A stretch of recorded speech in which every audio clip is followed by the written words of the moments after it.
تصاویری از سریال هیومن، داستان خانواده‌ای که یک ربات هوشمند می‌خرد. رباتی جذاب با خصوصیاتی دقیقاً مانند انسان. اما رابطه جنسی پدر خانواده با این ماشین دردسرساز می‌شود. اینجور ربات‌ها هنوز به زندگی انسان‌ها پا نگذاشتند، اما از همین حالا کارزاری برای ممنوع کردنشان آغاز شده.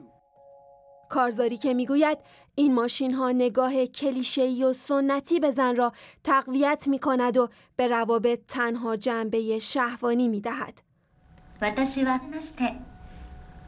عروسک‌هایی که می‌توان با آنها رابطه جنسی داشت چیز جدیدی نیستند، اما قرار است انواع پیشرفته‌شان هوش مصنوعی داشته باشند و بتوانند به شما ابراز علاقه کنند و به حرفایتان گوش دهند. مثل راکسی از شرکت ترو کامپنین با قیمت $7000 که هزاران مدل از آن پیش فروش شده. موافقان اما میگویند این عروسک‌ها به روابط انسان‌ها صدمه نخواهند زد.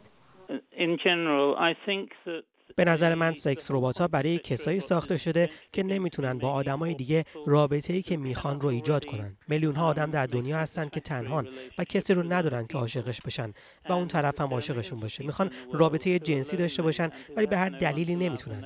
برای این آدما مسئله رابطه با انسان یا ربات‌ها نیست، چون اونا اصلا امکان انتخاب ندارن. برای این آدما سکس ربات‌ها خیلی مفید خواهند بود.